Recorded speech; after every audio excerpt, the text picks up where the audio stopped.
1, 2. If you're online and you can hear, you can click on the Q&A on the top of your screen, depending on what device you're using, and type in a message. Make sure that we can hear it or we see. I will see it over here. Let's see here.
All right, while we wait for the last few, if you have a smartphone, you can hold your phone up, the camera up to that QR code, and there should be like a little some box that pops up that you can click on that'll open up a web page.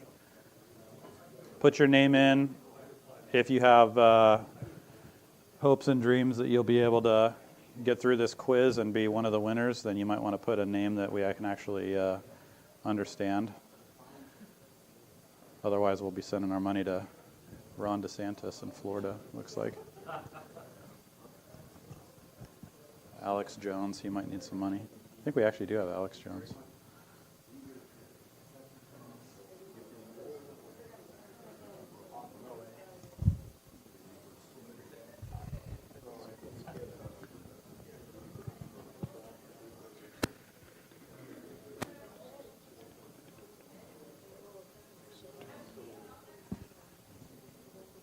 You don't have to be a pilot to participate.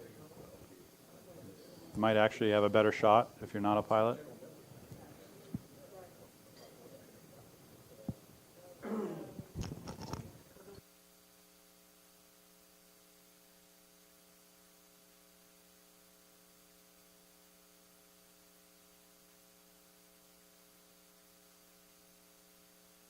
Okay, so we got everybody.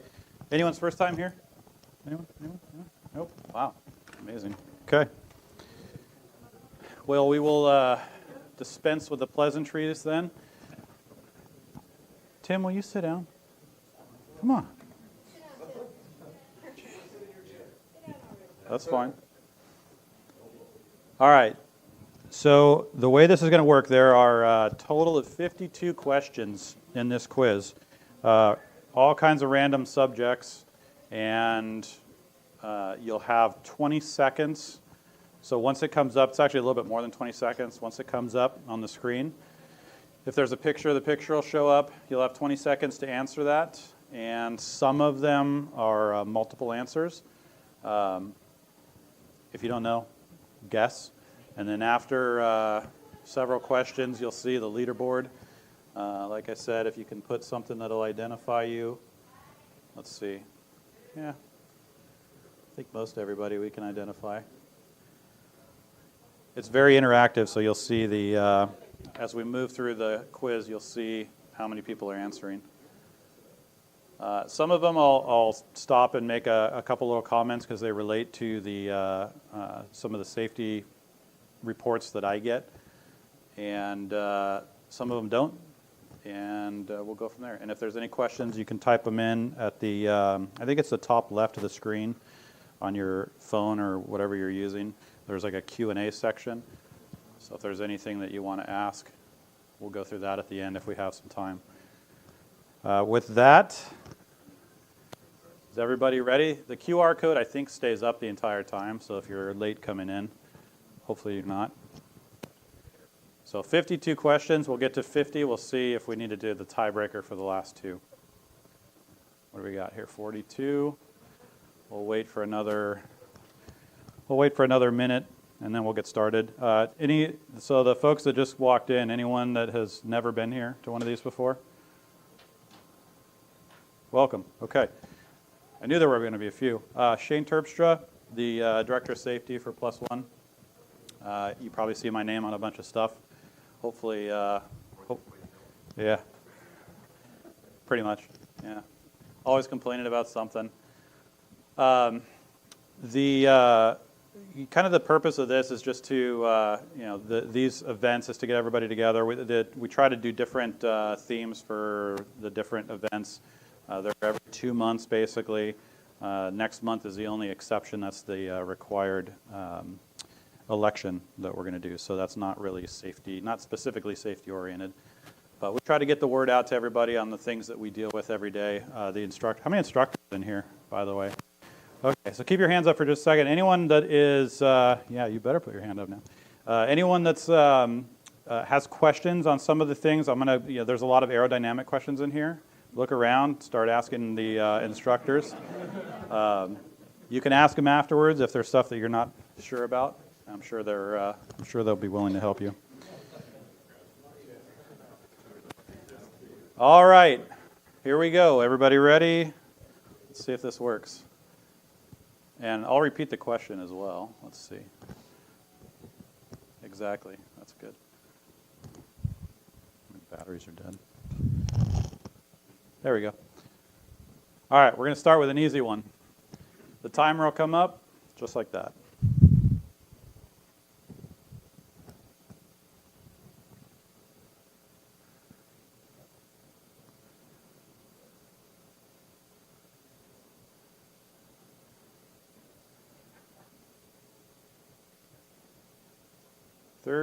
Six people answered that.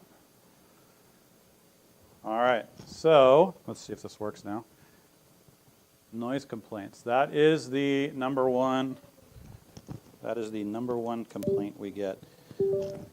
Most of the, just kind of going through this for a second, so for anyone that's doing any kind of practicing, instructors, they have had this beaten into their heads probably with all of the emails that I send out. Alpine, just stay away. All right, we've got, if you practice over there, do a maneuver and then move away. There's tons of areas that you can go to. Your instructors can give you some better guidance on where to go if you're out there practicing solo. North of 8 would be fine. We get a lot of noise complaints there. We get some very colorful noise complaints from Solana Beach area. If you've been at any of the meetings where I've played some of the voicemails, they're really interesting. But I also, if you want to send an email to send me an email, safety@plusoneFlyers.org. I'll send you the overlays of the noise-sensitive areas, ForeFlight overlays. One of these days, I'll get them on the website. Here we go. Who flew the chase aircraft when Chuck Yeager broke the sound barrier in 1947?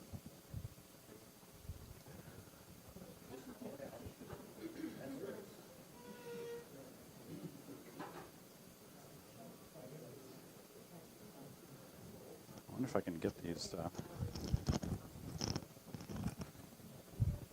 Tell you what, I will read it before I start it. Okay, 11% said Chuck Yeager flew his own chase aircraft. Wow. Okay. So yes, the answer is Bob Hoover. There we go. All right. You know what? I'm not going to go back and forth, so I'm just going to do this. My battery's dead on this thing. Stupid battery. All right. What makes an airplane turn? What force, makes an airplane turn? Get myself set up here.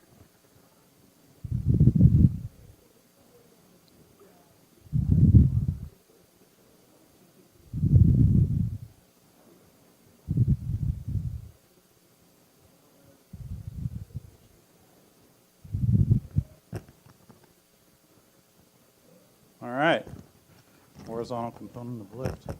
There we go. All right, before I go to the next one, there's a figure. This one's going to be a chart question. There's a figure on a chart in the middle of a quadrangle. And the question is, the 97 of that represents what?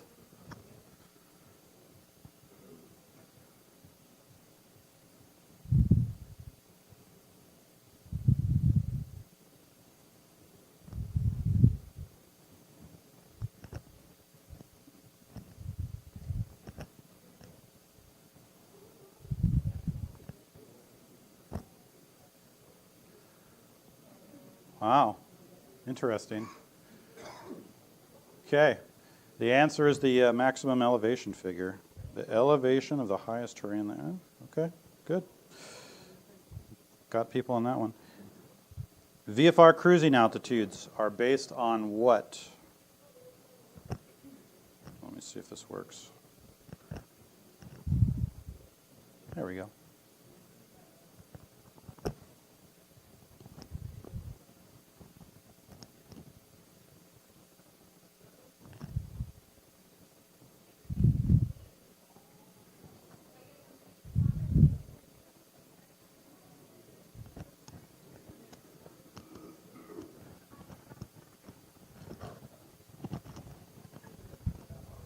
All right. Magnetic course. Bonus question for any instructors in the room here. What altitude does this start at? 300 AGL. Okay. 3,000 AGL. Good. All right. This is an aircraft identification question. This is not going to be as easy as it was the last time.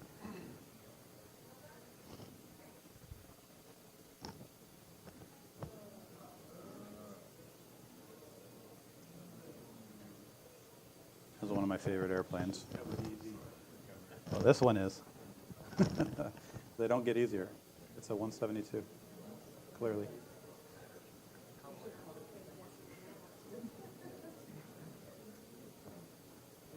What is it? Piaggio. Definitely not a Piaggio.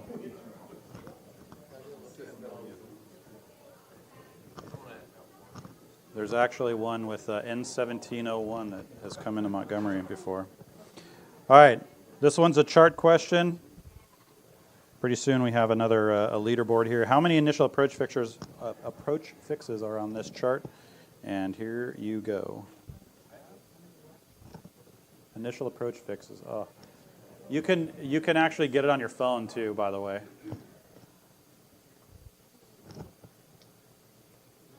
Click the image on your phone.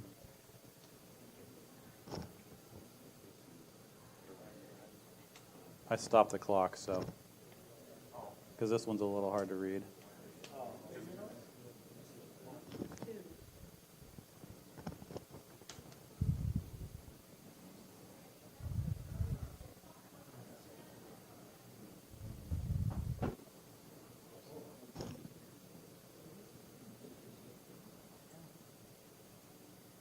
Okay, we're almost at 40. Anyone else? Anyone? Wow.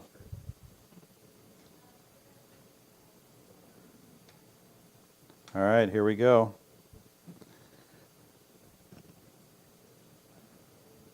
It's pretty even split. There's 3 of them here. There's one here, and one there.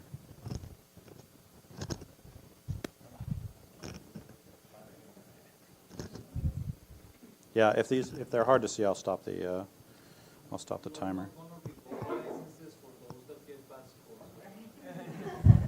You won't show up on the list, don't worry.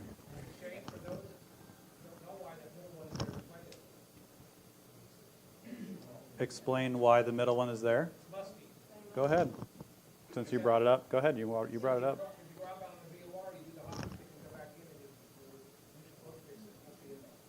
Yeah, so what Tim's saying is the one that you've got here, if you come in from this direction and you come out, you've got a procedure turn here. And for those online, you can't see what I'm pointing at. But anyway, you got the procedure turn here, and when you do that turn back, you got your initial approach fixed. All right, next one is which two aeronautical engineers serving opposing sides during World War II independently invented the jet engine?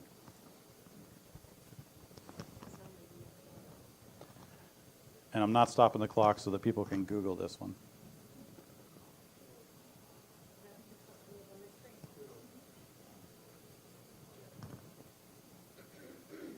Wow, this is impressive. What do we do if it doesn't come up on your screen, Shane? If what doesn't come up? The question's not refreshing. Check your phone connection. You were going to guess the third one? Yeah. You would have got it wrong anyway. So. Really? Yep.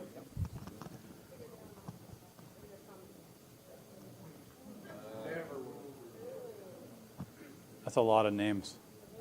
I think, if I remember correctly, Whittle had him by 2 years, I want to say. Something like that. All right. That was your history question. What controls the motion of the airplane for longitudinal stability? What controls the motion of the airplane for longitudinal stability? Think about that. Here we go. The leaderboard's coming up after the next one.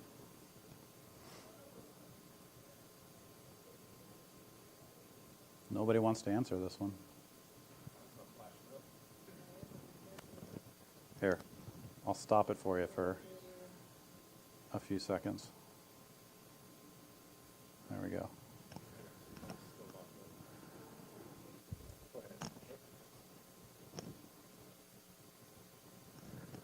All right, what do we got here? Wow. Okay. CFIs, raise your hands again. So anybody that, or if you got it wrong, don't raise your hand. All right, here we go. That is the correct answer right there. And, all right, aircraft identification question, and then we'll see who's in the lead. In 3, 2, 1. I'm going to stop that because it took a minute to come up.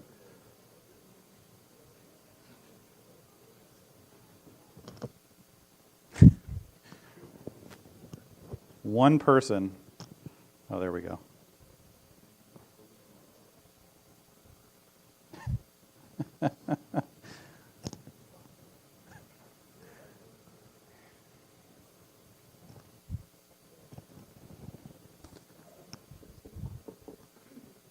All right, and 43, 46.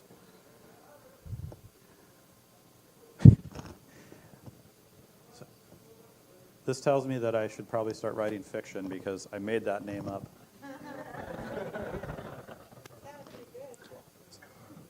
It's the X-Wing. I mean, the front of it kind of sort of looks like a Sikorsky. Well, actually, the back of it looks more like a Sikorsky. Yes, yes it was. All right, who do we got? What? You can't be in the front. 8 out of 10. I don't know who Hot MOA is, or basically anyone else, except for Julie. Okay. No, well, we could use the time as a tiebreaker, but now I've got a couple extra questions. All right. Moving right along. When flying through supercooled water droplets, the first sign of structural ice accumulation would be what?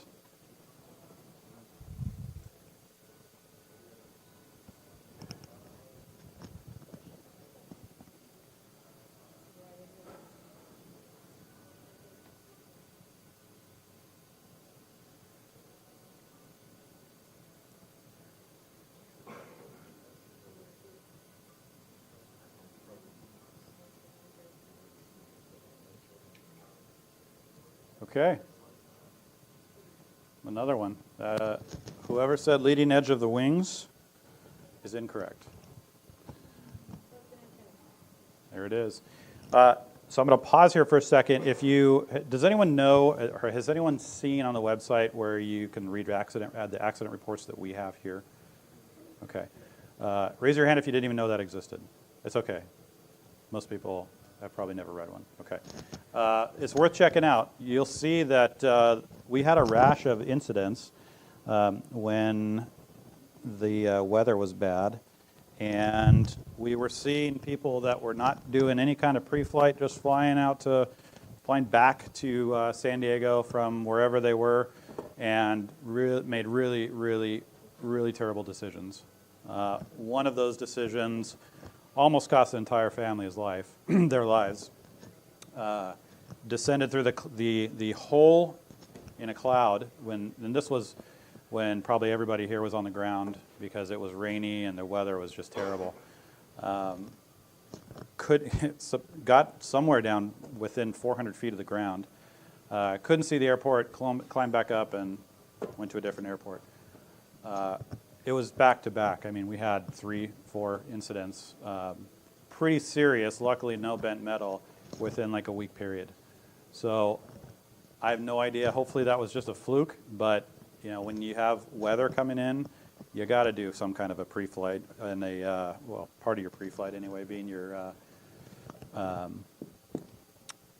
flight planning, weather briefing, right? And there is a safety hotline. It's the same number for all of the club stuff. It's just one of the options there. That gets you through to, there's, I don't know, half a dozen people, instructors on there that will answer questions for you if you're unsure of something. So you're welcome to call that number. Please don't call it asking about membership stuff. That's not what the number's for. But if there's legitimate questions about weather or whether you should or shouldn't make the flight, we're not going to make the decision for you, but we'll at least give you some guidance on what you're reading or what you might be interpreting or not interpreting. That stuff's there for you. You're welcome to send me an email the day before or whatever. I'm usually pretty good about responding as quickly as I can, especially if it's safety related. If it's not necessarily safety related or at least not urgent, then whatever. I might get back to you in a week or so. But no, usually I'm pretty good about that. So that's why I bring that one up. All right, which of these affects stall speed?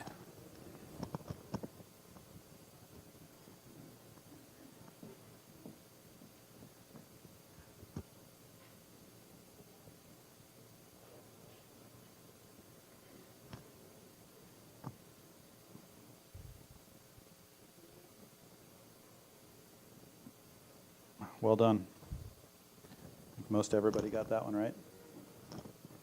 All of the above, yep, everything on there affects stall speed. This one will be interesting. The maximum speed in Class D. And I know that most of you get really close to this speed in your 172s.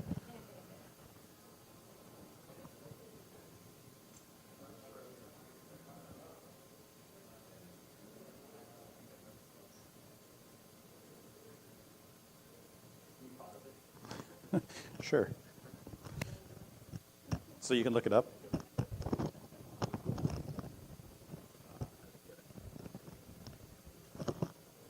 Did that not? I don't think I got it in time. Okay. Yeah, just a little bit. So 250 is Bravo, 200 is Delta, and definitely indicated. There's a few 230s in there. All right. Next one. What happens as an airplane goes beyond the critical Mach number?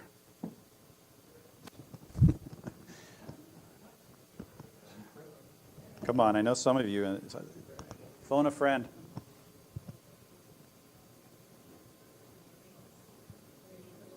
Oh, I get here. See, it gave you time to look it up. I'll tell you what, I'll even stop it.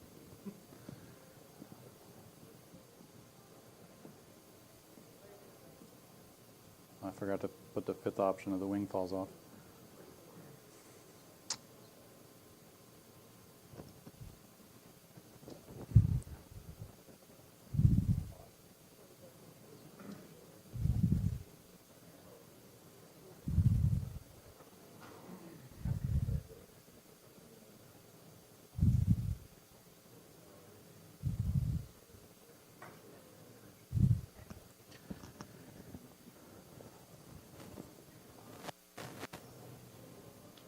Okay, here we go.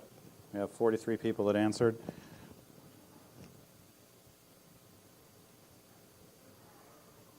Ah, okay. Interesting.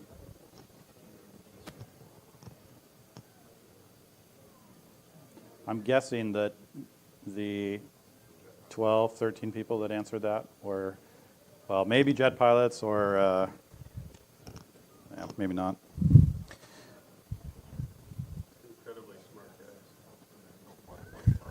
I doubt that.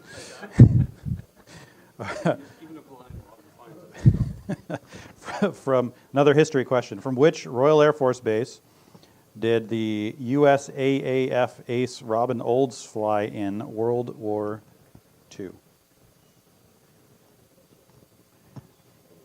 These are not going to be as easy as they were the last time.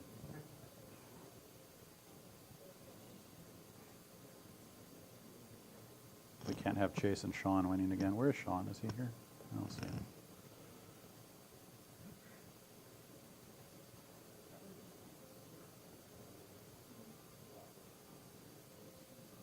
Wow. Good job. Yeah, Watersham. That was it.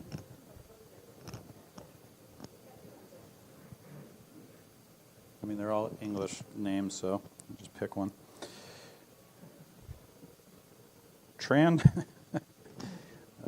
It wasn't supposed to be this close to the other one, but transonic airflow typically occurs in airplane speed regimens between Mach what? Don't worry, there's only a couple of these questions.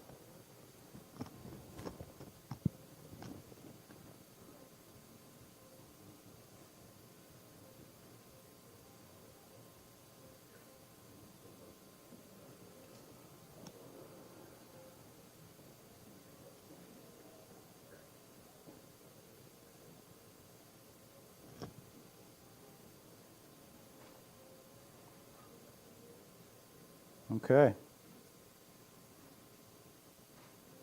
This one's a pretty even split, but the 20%ers got it. 0.8 to 1.2. Did you get that right? I thought once we exceeded 1, we were super sonic. So I did go to 1.2.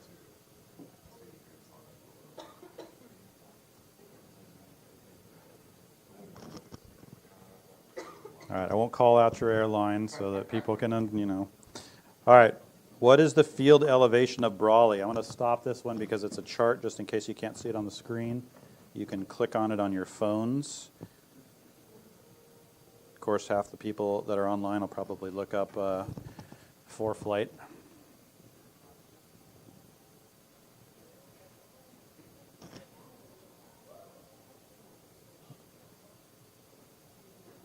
Well, okay. That's different than I thought. 31, 34. Here we go. Well, so still 4 people did not notice the word minus. Minus 128 feet. Anyone ever been to Brawley? Well, I know one person. Yeah, it's not a fun place. All right, another history question: how did Swiss-born physicist Auguste Piccard achieve fame even before he built the first successful deep-sea submersible in 1948? Bless you. Oh, here, let me actually get the correct answer on here while you think about that.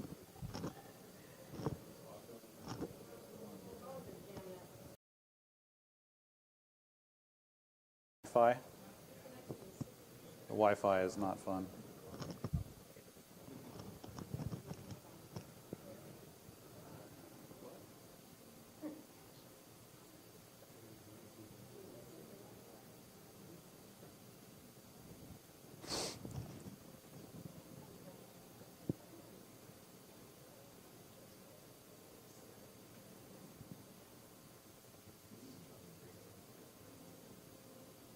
Nobody thinks he was a YouTube influencer. I don't understand. That was a gimme. All right. Another aircraft identification question. Wait for it. I'm not even sure which one this is. Huh. What a cute little airplane.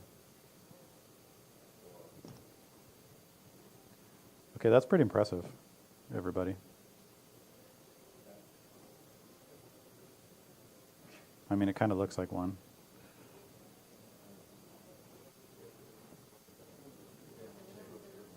All right. That's enough of that. It's the Goblin. If you guessed that, good job. Let's see, it's the leaderboard. Wait, let's see.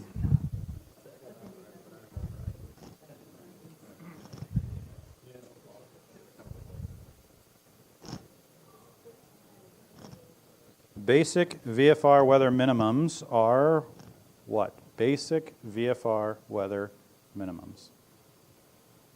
This one's going to be interesting. Or not.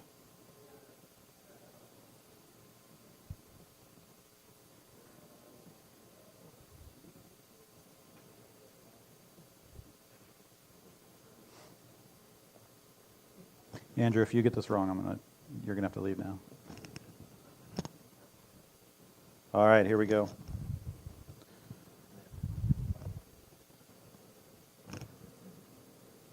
Well done. Not half of the group got it. What's that? Okay, good. Thank God. This is a favorite question that I ask anybody that's just starting out IFR. If you look at a weather reporting station and it just says VFR, that's all it says. The only thing that it tells you is that you got 1,003. That's it. Now they further divided in a lot of these reports to marginal VFR, which is the 1,000 to 3,000, and then anything above 3,000 is where it actually says VFR, and it's green on your ForeFlight or whatever. But basic VFR, 1,003. Anything below that is IFR. All right. Where's my leaderboard? Oh, it's coming up. All right. When ATC designs instrument procedures Unless otherwise stated or declared, ATC uses the standard IFR climb gradient of, it's not that hard. Think about it for a second while we look at the leaderboard. Oh, he was dethroned. Sluggo. Is Sluggo in here? No? Online. Wow, okay. Okay. Well, that's changed a bit. All right, here we go.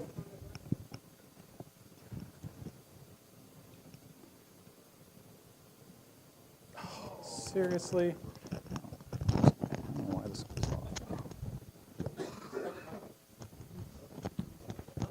It's all right. It'll pick up right where it was.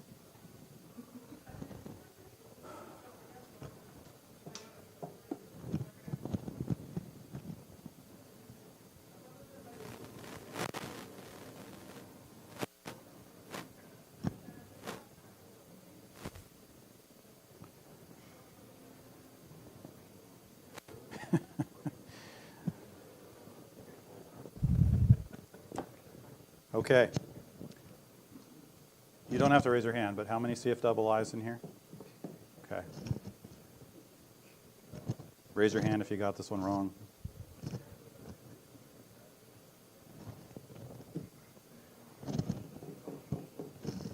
All right. 200 feet per nautical mile. For extra credit, at what point? How many feet is before turn to runway? It's a good question. Yeah. Anyone? Anyone? For extra credit. For ex- How many feet is before turn? No. So where do they start this is basically what he's asking. So you're at a specific altitude at the departure into the runway that they designed this from. And the answer is 35. Larry, were you going to answer that? Were you going to answer that? You were raising your hand. All right, moving on. In which aircraft did Soviet pilot and cosmonaut Yuri Gagarin lose his life? No, it was not the spacecraft. There we go.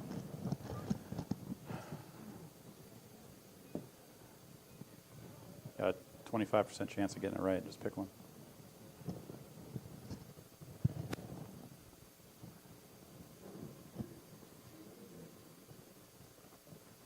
Hey, it's pretty impressive.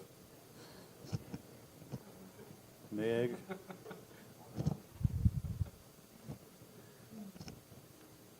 Extra credit. Scott Carpenter lost his life in what?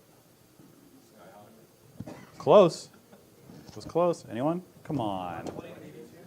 It's a 210, yeah. It was a 210. All right. Crosses. Thank you. Thank you. Yes, thank you. No, you're right. I had Carpenter in my mind because it was one of the questions. Yeah, Scott Crossfield. All right. A flight review is required by the club every. If you get this one wrong.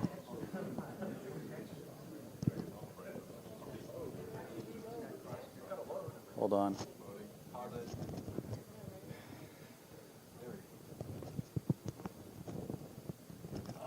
It won't take that long.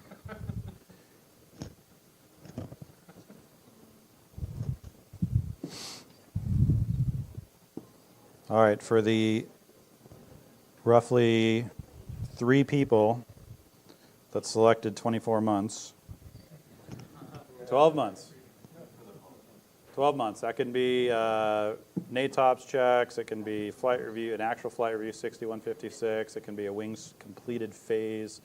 It can be an airline check with the right paperwork, whatever that might be. All right. One more aircraft identification question here, and I'll stop the time so you can see it. I don't know what this one is either. What the heck is that? Oh, I think I know which one this is. They came up with some wacky stuff.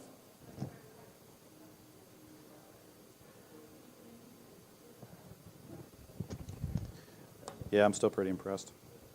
Well done. It's like someone's got a Jane's Aircraft book sitting next to them. All right, here we go. I'm pretty sure it is the thought. Survey says. Yeah. All right. Here's a regulation question. If the aircraft radio falls, I'm sorry, let's try that again. I can't read that far away. If the aircraft radio fails in flight under a VFR in Class D airspace, the pilot in command may operate that aircraft and land if what?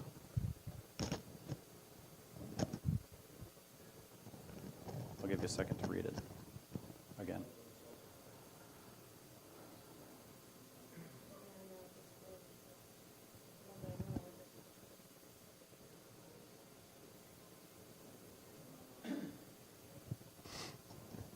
Okay, is this getting interesting?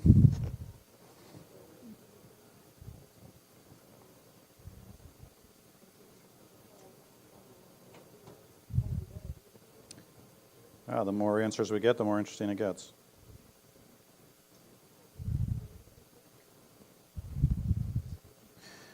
All right, in 3, 2, 1. This was taken directly from the regulation, like literally a copy and paste. It's all of the above. So we'll pause here for just a second. Has anyone had a radio failure? It seems to be more common in the last month or so. We've had guys that have called the tower, and the tower clears them to land on the phone. I mean, get creative if you're not in the airspace, but I mean, that's the definition that's in the regulations. There's any number of ways to do it, especially our towers. Our towers are really good at. I mean, they lose communication with they lose communication with airplanes every single day. All right. Line of sight is required between the aircraft and a WAAS ground station to receive a WAAS GPS signal. True or false? In 3, 2, 1. Yeah, that's about what I figured. Here, let me stop it for a second. I'll give you a chance to catch up.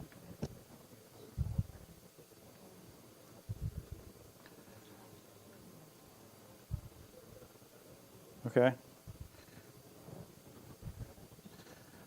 All right, so for the 24% of the people that answer this question as true, I would recommend going and reading about WAAS.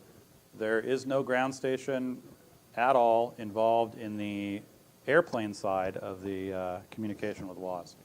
The ground stations are strictly for the satellites. So go read through that. It's very important, especially nowadays. And if you're doing an IFR check ride, there's a lot of questions on GPS.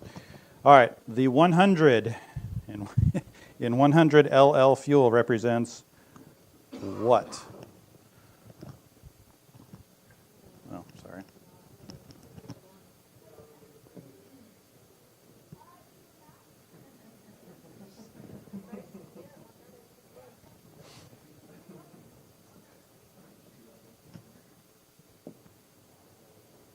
Wow.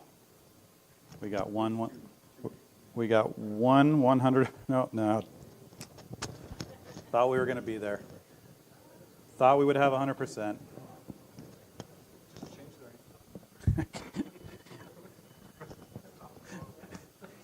By their answer, you mean yours? Yeah, exactly. All right. What happens to the? Is that leaderboard coming? Yeah. What happens to the center of pressure when what happens to the center of pressure when the angle of attack is increased? For the commercial pilots in the room, or soon to be, or CFIs. I'll pause it just because I want to see as many people answer. Wow. It's split. Oh. It's pretty even split. Nope, not anymore.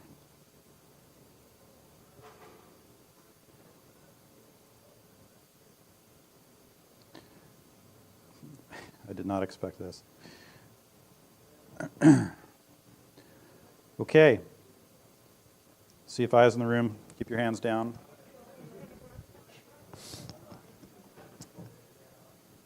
That's a pretty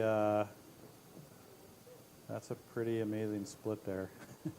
The answer is the center of pressure moves forward when the angle of attack is increased. Okay. What is density altitude? 3, 2, 1. I gotta start moving this thing.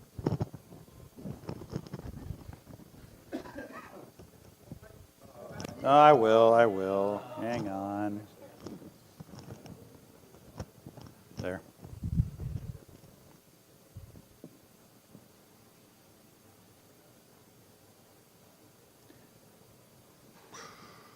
Okay. Almost had another 100%er. All right, get your answers in. Here we go in 3, 2, 1. 89%. That's pretty good.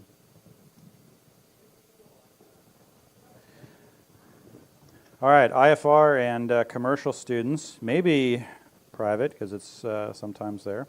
You are on an IFR flight and notice your airspeed drops to 0. What likely happened?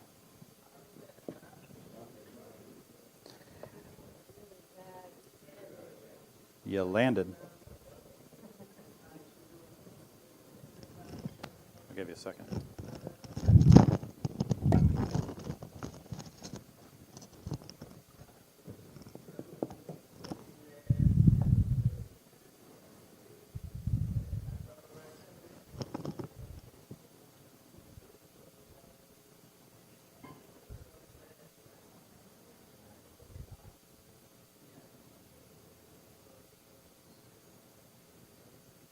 Okay.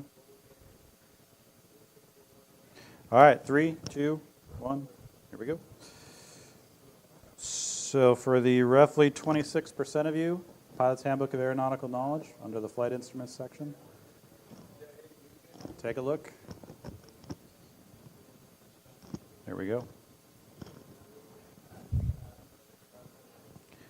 Now this is a good one. We'll pause on this next one. Okay. Is Paul here? Quarter potties? Where is he? Thought I saw him. No. Okay. A mechanic can refuse to sign off an annual inspection. True or false? Yep.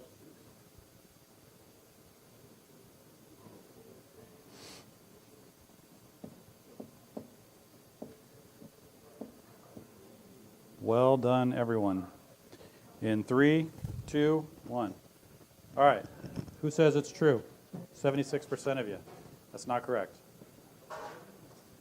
Mechanics, by the regulations, and this is important for the next question.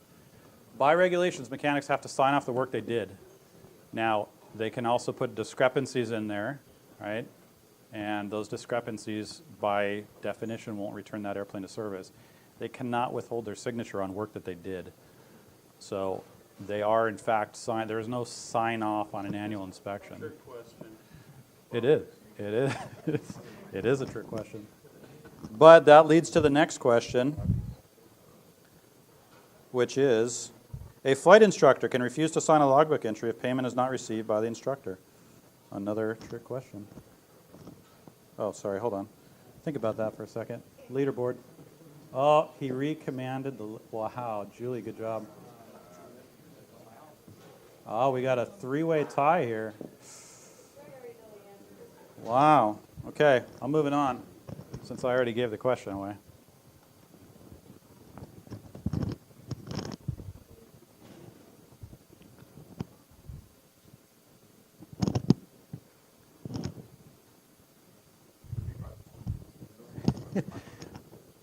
All right, oh, I'm going to wait for a second.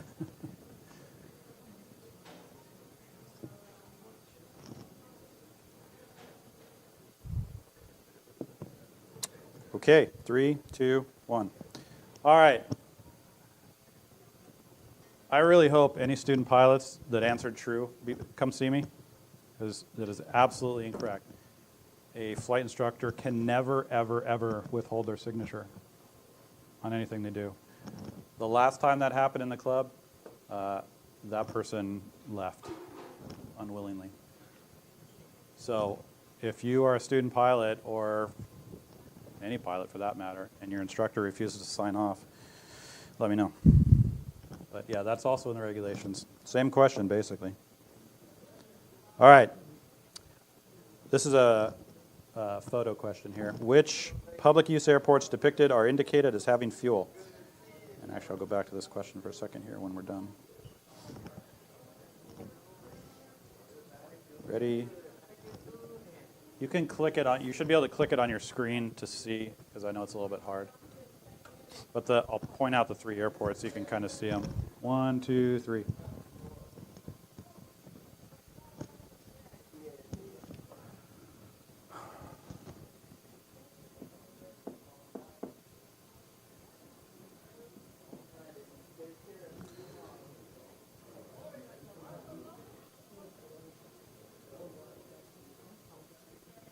Pretty much everybody can read VFR charts. That's good. Yes. What? He said the star. I knew the star was. All right, we need to revoke his permissions. Okay, add new question to quit. So the star means. Revoke his questions. Wow. Andrew, you're killing me, man. All right, 3, 2, 1. It's just the tick marks. It's the tick marks, man. Come on. How many times did we go through this? All right. Just real quick, going back to the logbook thing. I've heard of several issues with student pilots being sent to their private check rides and having all kinds of endorsement issues. So for any student pilots that are listening, anybody that's here in the audience, you're welcome to talk to one of the senior instructors. Doesn't really matter which one, but you can reach out to them, or you can have your instructor reach out to the senior instructor to look at those logbooks before the endorsements, before they go to the check ride. I felt really bad for a guy that he was getting ready. He was doing his check ride. He was at Montgomery. I mean, he was ready. And an hour later, he just walked out completely deflated, and it wasn't even enough time to do anything. And I asked him what happened, and apparently his logbook endorsements were not correct. His instructor was not anywhere to be found because I think he was gone or something. So the dude was just stuck. So you're welcome to come to me as well. I'll look at your logbook endorsements and make sure they're accurate and correct so that your chances of at least getting through the first part of the check ride are good. But really important to have good logbook entries, because God forbid something happens, the first thing that the FAA is going to do is come to your record keeping. And if that's not good, I mean, we've had tons of issues like that. All right, moving right along here. Okay, you file and intend to fly an IFR flight plan from Montgomery to Riverside and expect to fly the ILS at Riverside. Your GPS database is up to date, but your VOR check is not. Can you make this flight?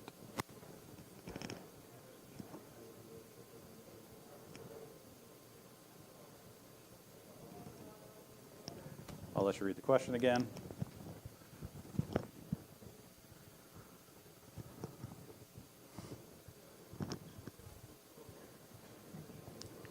Cool.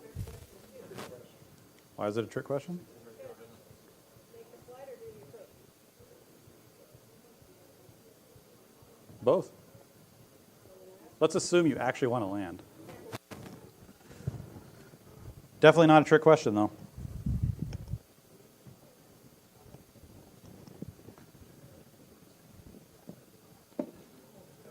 Wow. 47% of you think that it's a trick question.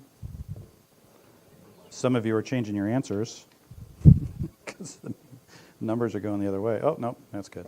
All right, 3, 2, 1. All right. You do not need to perform a VOR check. Is an ILS a VOR? It just happens to be depicted on the same head. If you have your VOR head turned to whatever number you put in your thing, is the ILS still going to show up the way the ILS is supposed to show up if you're on the localizer? Yes, it is. So you don't need to do it. It's not required. This happened a lot with G1000s. Everybody just flew the GPS. Nobody did VOR checks. Now, is it a good idea? That's a whole different question. But it legally is not required. And that's why I put the GPS being up to date. So 66% of you. All right. This one's not really a trick question, but it's going to require a little bit of thinking. You land at Ocotillo Wells for the club-sponsored annual soft field landing event, and you blow a tire. Luckily, someone knew this would happen and brought a spare. Can you replace it?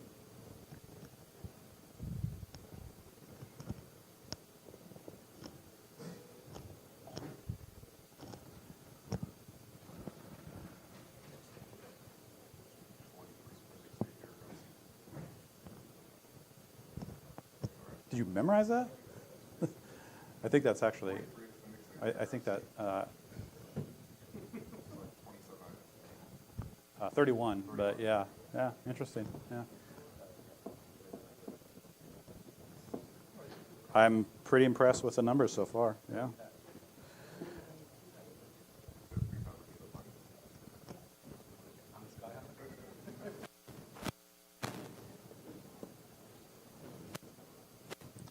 All right, in 3, 2, 1. Oh, left you hanging. So this one's interesting. I refreshed myself on this earlier today.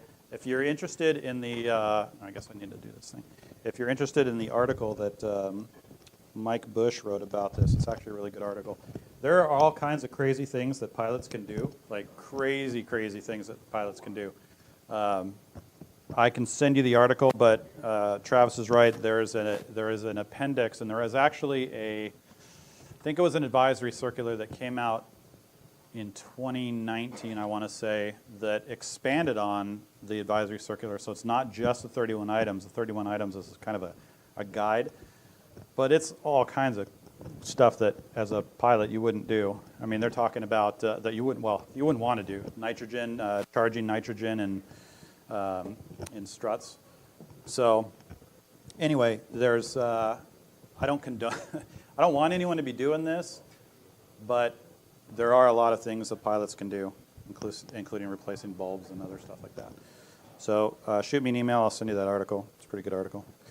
The blue and red symbols. This is a picture. In this depiction, indicate what? The blue and red symbols. I don't even know what this is.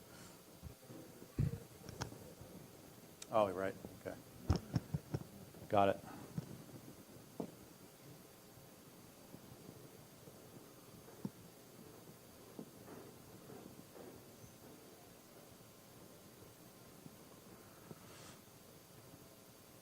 All right. 30, 34, 41 in 3, 2, 1. I did not expect this either.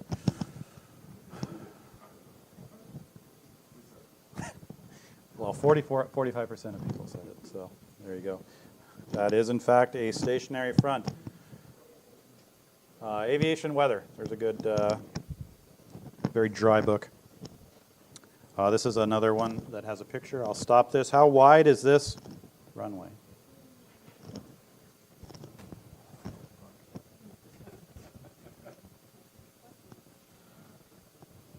Definitely a commercial pilot question. Maybe a kind of a private pilot question. Flight instructors.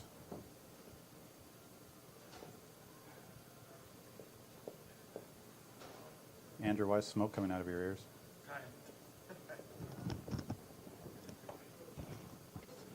It's pretty good, though, so far. All right. In 3, 2, 1. Well done. 68%. Got it right. There's a chart, and I'm going to try to go from the top of my head. It's based on the number of stripes, And it starts with 60 feet, 75 feet, 100, 150. I think that's it. So it's, 4, 6, 8, and 12, I believe. Don't quote me to that, but that one's 8. So it's based on the piano keys, if you listen to the military guys. Exactly, on the fish finder. All right, you're flying a night cross country, and you're trying to locate the airport beacon for your destination, which is a civilian airport. What colors will the beacon be? Yellow, that's right. Oh. Neon. Lasers. Freaking lasers. There we go. Jeez. Would be bad if the right answer wasn't on there. Are we going to have 100%? No. Okay. Oh, that was hopeful.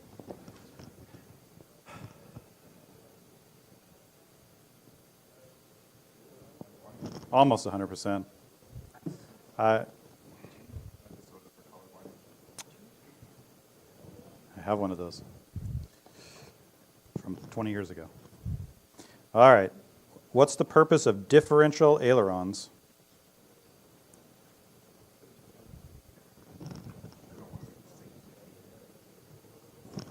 Turn left. Avoid.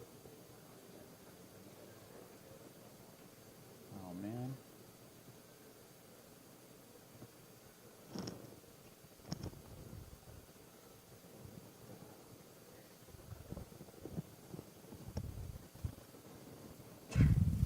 Bless you. All right, here we go in 3. Oh, my timer stopped? Yeah, I stopped it. 2, 1. Primary purpose, reduce adverse yaw. Oh, kind of split between the other 20%. Okay, you want to take your friends up for a night flight to tour the city in your Cessna 172. In the past 90 days, you've logged 4 night touch-and-go landings, 2 night full-stop landings in your airplane. Can you take your friends on your flight? 3, 2, 1.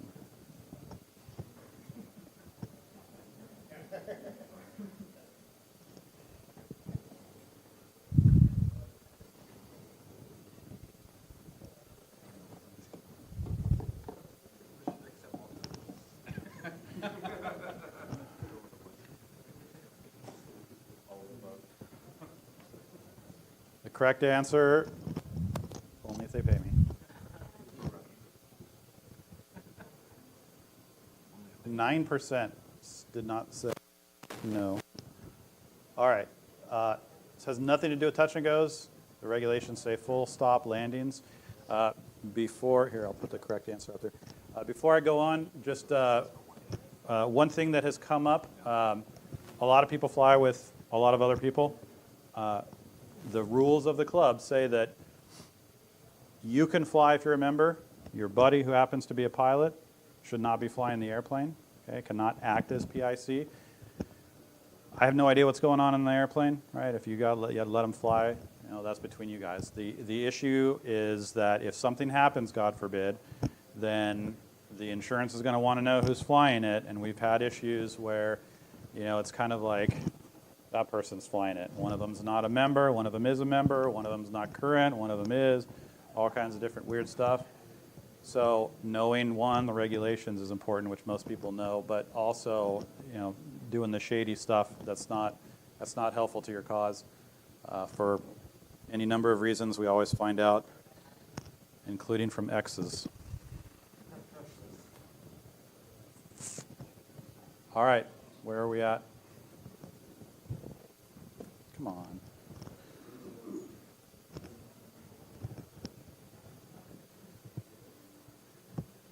Ooh. Well, Julie broke the tie. So now there's a 2-way tie for 3rd place. Only one behind. Wow. Well done. David's hanging in there. Okay. We're on the home stretch. Here we go. On a turbofan engine, what is N1?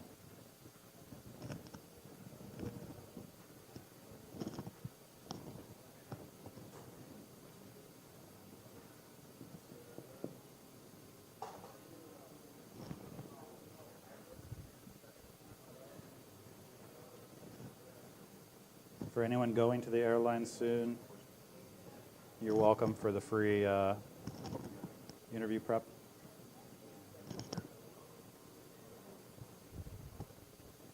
Unless you're Travis, in which case you have to go back to ground school. All right, good. Yeah, wow, that's actually pretty impressive. There we go. According to the FAA, I laugh when I see those letters. How much does 1 gallon of Jet A fuel weigh?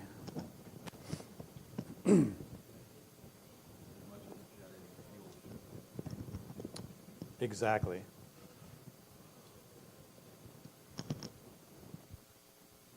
Oh, I'm going to stop it.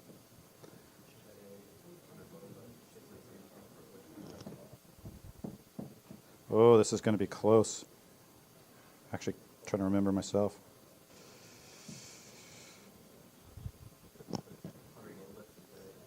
I think the bulk works.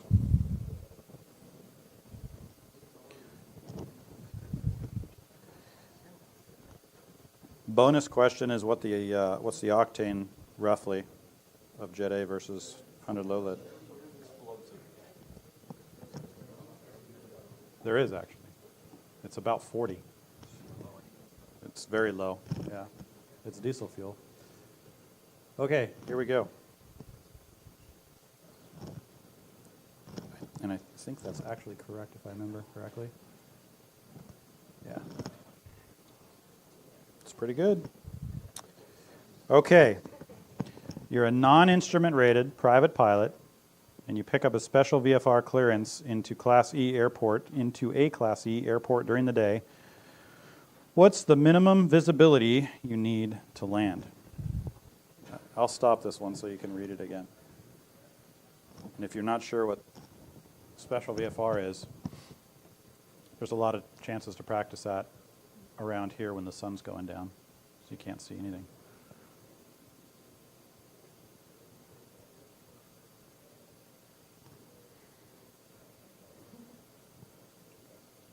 Nobody picks number 4.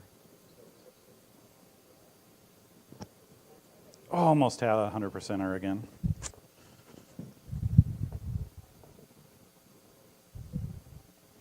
All right, here we go in 3, 2, 1.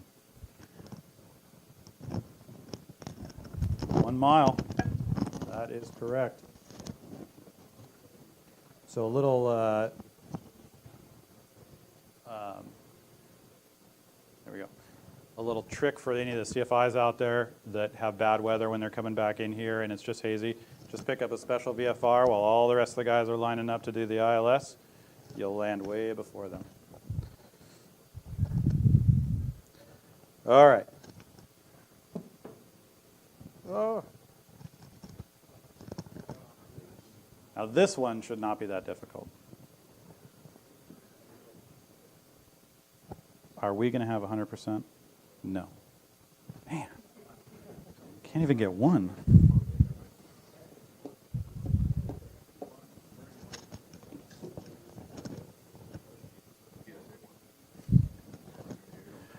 Yeah. As it was, no. All right, 3, 2, 1. Ah, so close. So close. I don't know what an A313 is. I made that one up too. But there we go. If you took the back engine off, took these and put them underneath, you would have a 737. So, all right. This next question we'll pause after. A student pilot is getting ready to solo, but has not yet received their student pilot certificate. Can the student solo?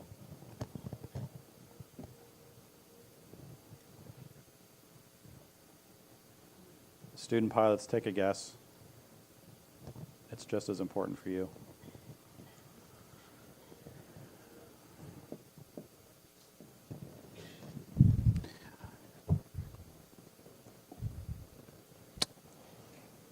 Okay. Oh, someone changed their answer.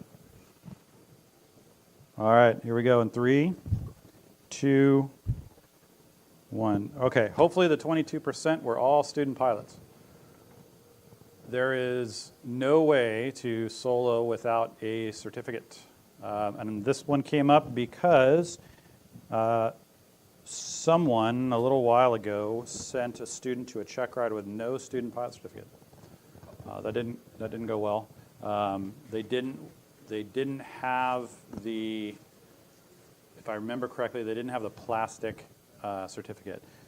The way it should work is your instructor should hopefully fill it out with you, especially if you're just starting in IACRA.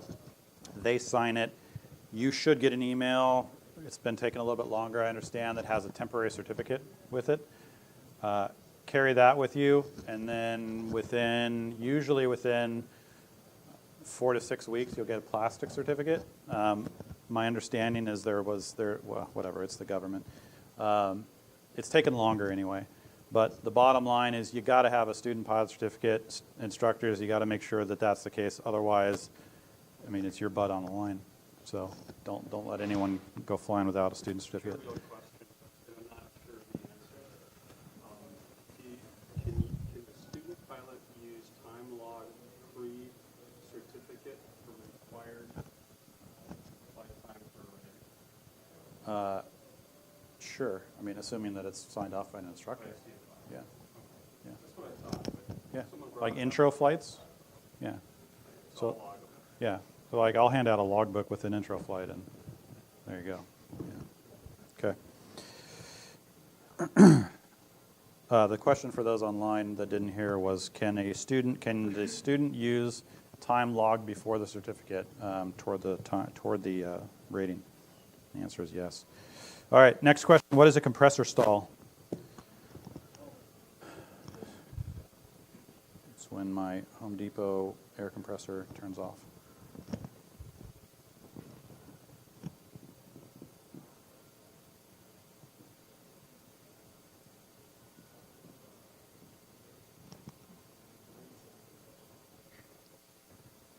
Come on, nobody's getting it right.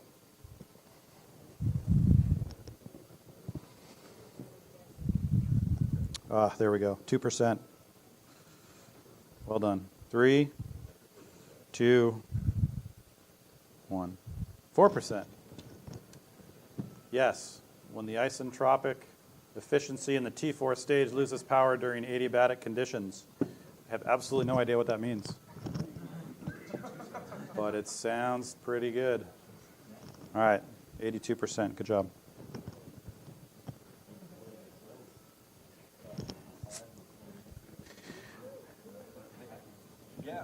All right, for all those that think that they know their airspace, what is ALTRV airspace?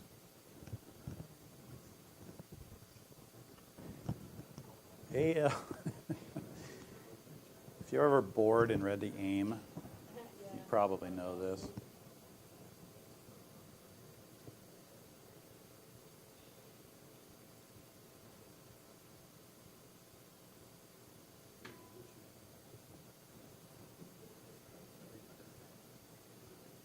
I'm guessing 50% of the people in here don't know who Richie Valens is. Not covered in special airspace rules.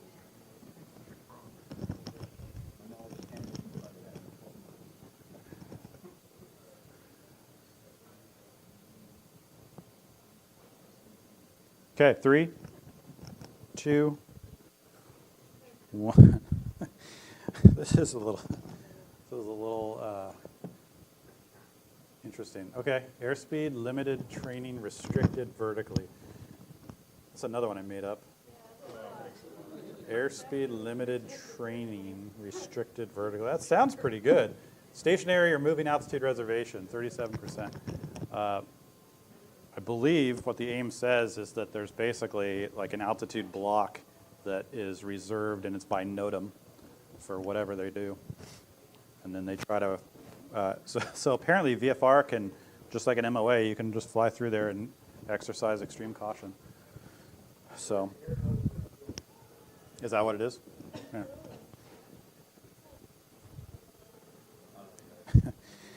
Glenn Daly says, turbine questions are stupid. No comment, Glenn. No, yeah, anyway. All right. You take off on a cross-country flight. As you burn fuel during the flight, your maneuvering speed does what? In 3, 2, 1.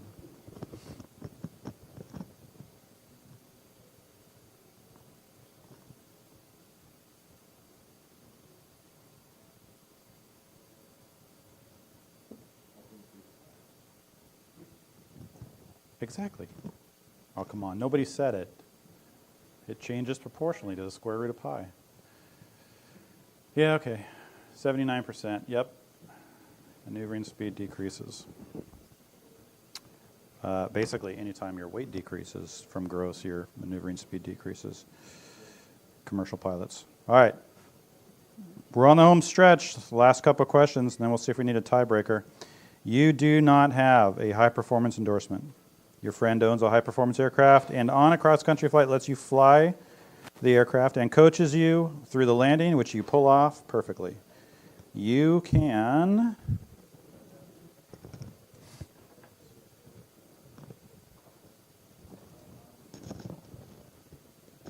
I'll pause this one. All right, here we go.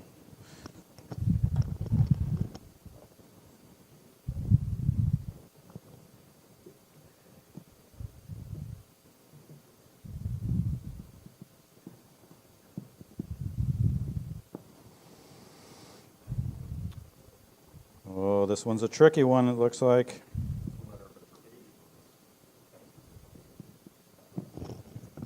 A legal interpretation? I think. Don't be giving away the answer. Don't be giving away the answer. All right, fine. Then I'm going to stop it because Travis. So nobody can change. Nobody can change their answer. Okay. I didn't say anything about the. Where was I here? Okay, so I didn't say anything about the pilot, the actual your buddy that owns the plane. All right, so 50-50 split. Interesting. What is PIC? Anyone want to take a shot at it? What's the definition? Well, hold on, there's too many people. What, Andrew? Okay, that's one. That is one definition. Anyone else have another definition? Come on. How many instructors are in here? Responsible for the safe outcome of flight. Yes, so there's technically two definitions of PIC. There's acting versus logging. And Travis says there's a legal interpretation. I think I've actually seen it, but... Correct. That's right. Yeah, so and this is what I put in here, so you're flying the airplane, you're sole manipulator, and your buddy is, and you're not endorsed, but you're sole manipulator. You do not have to have an endorsement, or sorry, yeah, you do not have to have an endorsement to log that time. Same thing with an instrument rating, complex, etc. You're sole manipulator, you can log that time as PIC. Your friend can also log that time as PIC because he's the one that's, hopefully, endorsed to fly the high-performance airplane. So technically, in that situation, that's one of the few where both of you, regardless of whether you're instructors, can both log PIC. Because there's no column in your little logbook that says, PIC, sole manipulator, PIC, responsible for sole, or responsible. That's, yeah, right. Kind of get screwed by being endorsed. True, yeah, but for anybody that wants to get their high-performance complex, you should be logging that time as PIC from day one, right? So you don't need to wait to get the endorsement to log that time, either high-performance or complex. And I've seen that actually. Or tailwheel, thank you, yeah. Anyway, whatever. So I've made that mistake before too, where at the end, my student called me out, and thank God. So anyway, does any questions on that? Acting versus logging, completely different things. Where this also comes up is with acting versus logging with regards to instrument stuff. I won't go into that at all. But if you have questions on that, find one of the instructors or come talk to me, because that's a whole other. Yeah, it's all kinds of little nuances.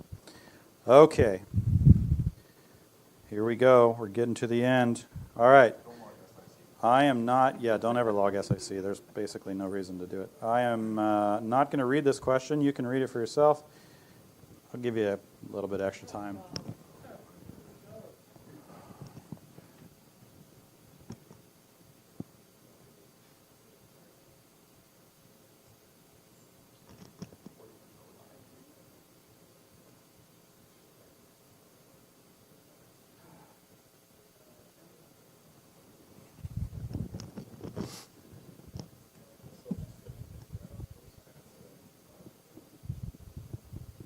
It's a tough one.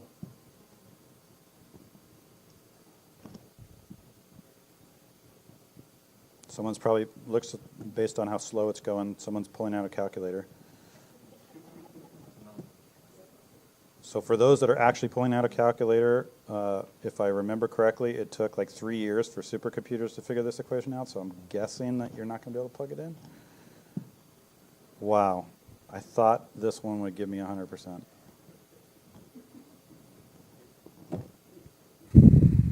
There I go.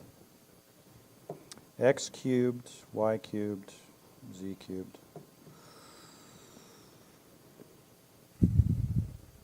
Okay, 3, 2, 1. If only there was a way to know the answer. It was a gimme, but I don't know. All right, let's see. Do we need to do the last two questions? Here we go. Oh, we do. Wow. Greg. Okay. Wow. Okay. Julie and Greg only. Last two questions. And then if you get these, then we're going to have to do it on time. And right now, Julie's got you by more than 2 minutes. All right, here we go. I'm not going to read the question. You're just going to have to do it. 3, 2, 1.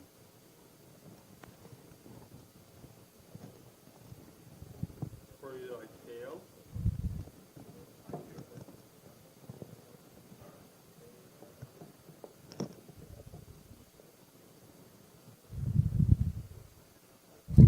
Everybody's still answering it anyway. Oh. Another common misconception here. LPV is not so yes, that's a valid question. However, precision approaches by definition is ICAO. That is what a precision approach is. And there's two, the ILS and the PAR. LPV, LNAV, VNAV are APVs. Yep, they're approaches with vertical navigation. That's a new, because they couldn't go back and change the ICAO annex. There we go. All right. Last question. Is Julie here? She's not here. It's a little unfair advantage. Hold on. No.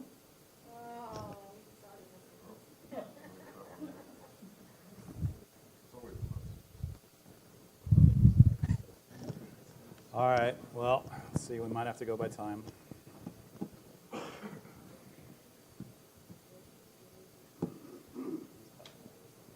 I was just taken directly off the website.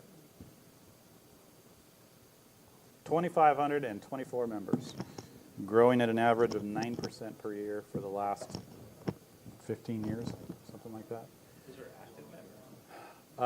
Well, it depends on how you define active. These are just, and it's not even, it's just total membership. You can divide it into dues paying and owners and all this other stuff. Okay. What have we? What? Well, it's only down by one. So that's an upset right there. Wow. Maybe the precision one counted as two. All right. Is hot MOA in here? No. All right. Let's look online for any questions. Well, yeah, exactly. All right. Let's take a look at the questions real quick here, and then we'll close it out.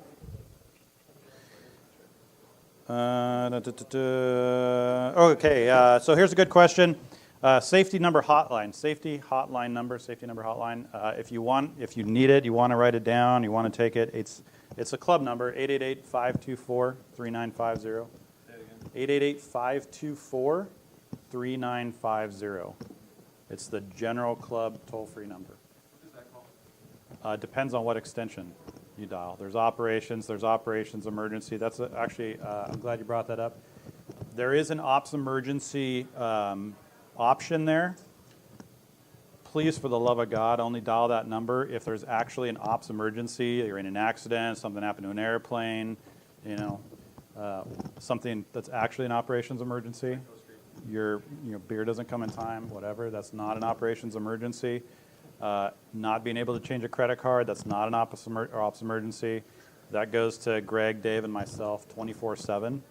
And I'm the one that ends up answering it because Greg and Dave are smart enough to put their phones on Do Not Disturb. So, yeah, I'll just block you. But 888-524-3950. That is the club number for everything. 888-524-3950.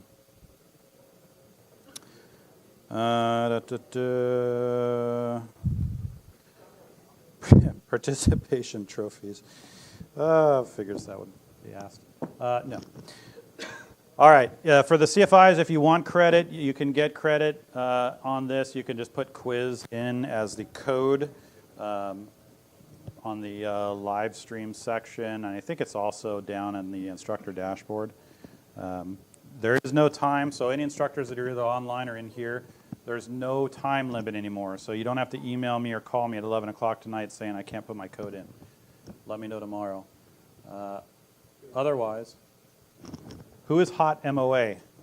Somebody, if you want your prize, you got to put your information in now in the audience Q&A. If I don't know who it is, it's going to go to Julie, Greg, and Andrew. So I'm going to leave that open for another 10 minutes. You guys can put in for the folks online, put in your Q&A or your name rather, or you can put in Q&A and I'll answer those questions. And if I don't hear from Hot MOA, then sorry. All right. Any other questions before we cut loose? Thanks for coming. Yes, sir. Quiz. Next meeting is third Thursday in June. It's the elections.